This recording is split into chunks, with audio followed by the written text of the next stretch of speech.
গালিব, রায় নিয়ে ছাত্র জনতার মধ্যে কেমন প্রতিক্রিয়া লক্ষ্য করছেন জানাবেন।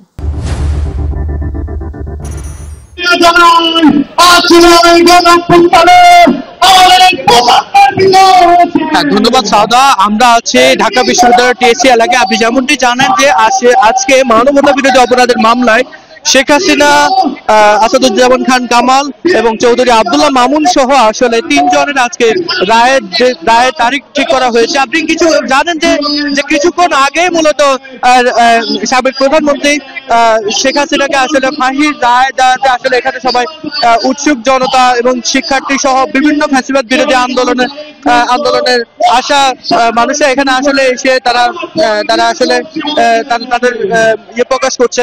তো আপনি যেমনটি জানেন, দুপুর 12টার দিক থেকে 12টার আশেপাশে মূলত আসলে সাবেক প্রধানমন্ত্রী শেখ হাসিনার আসলে রায় পড়া হচ্ছিল।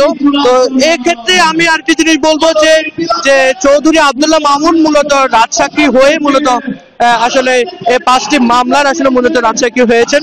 তো এর মাঝে শেখ হাসিনা এবং আসাদুজ্জামান খান কামাল তারা দুজনই আসলে মূলত ভারতে পলাতক রয়েছে এবং এখানে আগত মানুষজন তারা যেমনটি বলছে যে তারা মূলত শেখ হাসিনাকে আসলে ইন্টারন্যাশনাল কোর্টের মাধ্যমে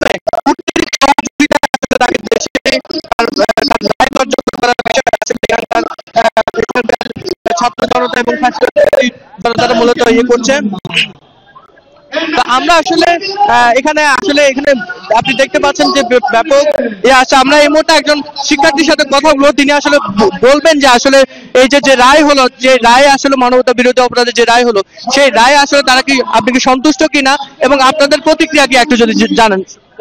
হ্যাঁ, আজকে 17ই নভেম্বর খুনি হাসিনাকে মানবতা বিরোধী অপরাধে মৃত্যুদণ্ড দেওয়া হয়েছে আন্তর্জাতিক অপরাধ ট্রাইব্যুনাল থেকে।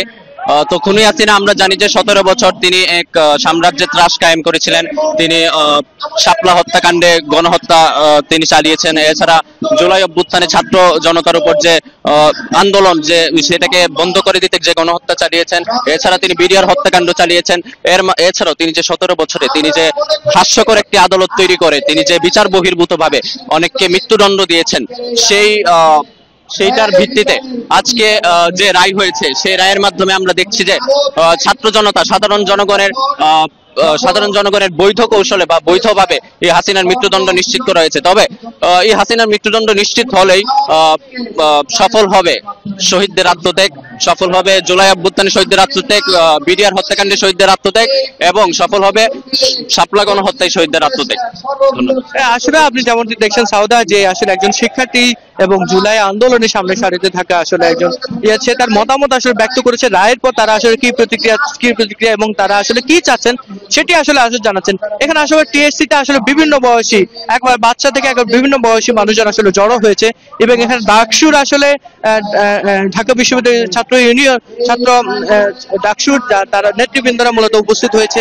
তারা আসলে কথা বলছে এবং তারা তাদের আনুষ্ঠানিক যে প্রতিক্রিয়া তারা জানাচ্ছেন এবং এরপরই তারা আমাদেরকে যতটুকু জানিয়েছে যে তারা এখান থেকে একটি আনন্দ মিছিল করার একটি পরিকল্পনা আমাদের গণমাধ্যম কর্মীদেরকে জানিয়েছেন।